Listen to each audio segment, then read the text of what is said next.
Last but not least, today we'll be looking at the advanced section of the OBS settings. This video will close what we have said and what we will be saying about the OBS UI in general. Of course, there will be more videos released with more techniques, but this covers all you need to know about the UI. So let's go into the advanced section. So settings, advanced. We'll get first, we have general, which is the process priority. This is the priority given to your CPU, from your CPU to OBS rather. Its default state is above normal.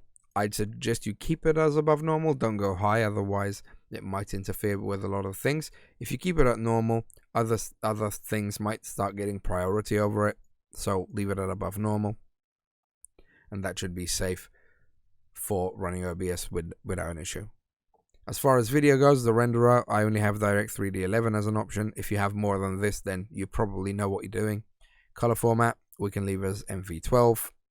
This will depend if you're doing specific recordings. You might need 420, 444, maybe RGB, depends what sources you're using.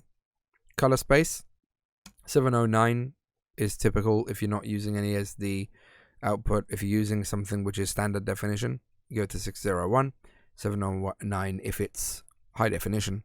And color range, you can do full or partial, it depends, but you can tune this from other places. So if you do full, then you can tune your sources to be either full or partial. So I'd leave it at full. We can check our recording option here. So as far as the file name goes, this will be the file name saved in what is specified in the output recording tab. We can change it to however we want. If we type something regular, which will always be the same file name every time we record, we can do overwrite if file exists. Automatically remux to MP4 is when we stop streaming, or rather stop recording, and it's not an MP4. OBS will automatically remux that to MP4. This depends on if you need to use OBS for anything else after the stream, so you could leave it off and do it later. For the replay buffer, we also get a replay file name prefix. So what we'll have is replay and the date and time as it is for recording, but instead of just being a recording, in front of it we'll see the word replay, and you can add a suffix if you want to that as well. We have a stream delay which we could enable. This will delay the output by about 20 seconds. This could be useful for online tournaments, so people don't stream snipe. Say you want to do 15 minutes, so you'll just do 5 minutes rather, you'll do 600 seconds. You'll use 200 extra megabytes of memory, and you can preserve your cutoff point when reconnecting. So once it reconnects, it carries on from where it left off with any of the extra delay. So this might be useful when you need to stream while you're playing an online tournament and you don't want the stream snipers to see. So they'll be seeing everything 5 minutes late, which is probably late enough for them. Keep in mind that when you press start streaming here and you have the delay on, the stream will start after the initial delay happens. So the stream won't go live as soon as you press start streaming. It will go live 5 minutes after you do, in the case we've set 600 seconds. Automatically reconnect means that if we have any connection issues, the OBS software will try to reconnect to whatever we connected to. Say in my case it will be Twitch, so I disconnected from Twitch.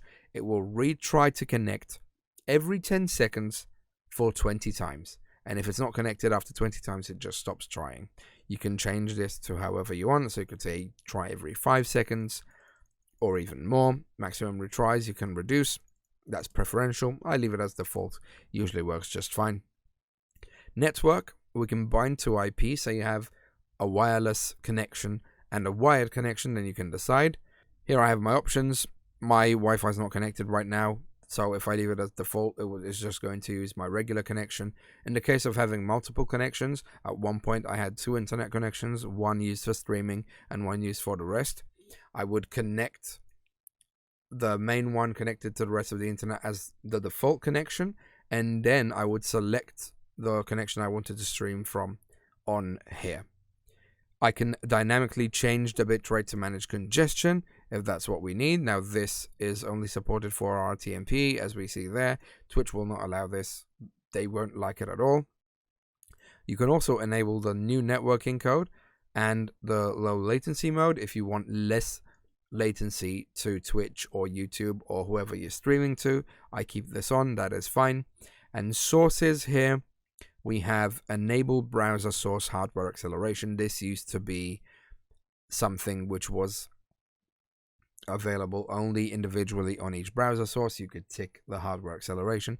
This will just enable it by default, and that makes things easier when applying them. And this is something that was introduced quite recently in OBS and works really well. They have recoded the entire way the browser source worked. They removed a lot of extra code, so now it's very, very efficient to use the browser on OBS. So I would recommend you leave this on. And last but not least, we have a hotkey focus behavior. Now, hotkey focus behavior relates to how the hotkeys are going to be used. So right now, never disable hotkeys means regardless of what window I am on my PC, when I press the hotkey, it will activate on OBS.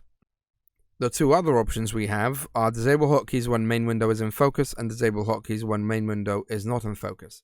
By main window, OBS means the OBS window. So if we have disable hotkeys when main window is in focus, that means if I press a hotkey while I am using the OBS window right now, then nothing will happen.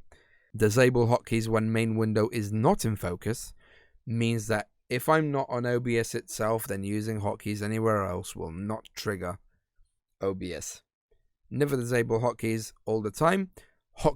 Disable hotkeys when main window is in focus. When I'm on OBS, it won't trigger. When I'm in any other application, it will trigger. Disable hotkeys when main window is not in focus means it won't trigger hotkeys on OBS itself. But if I'm on any other window, it will trigger. And that's all I have for you as far as the settings go. Remember, if you had any queries regarding this, please leave a comment in the comment section. If you found this tutorial useful, don't forget to give it a thumbs up. Check the links in the description, and I will see you in the next one, in which we will be setting some different things up on stream. Alerts, on-screen graphics, timers. We'll check those in the next few videos. See you in the next one.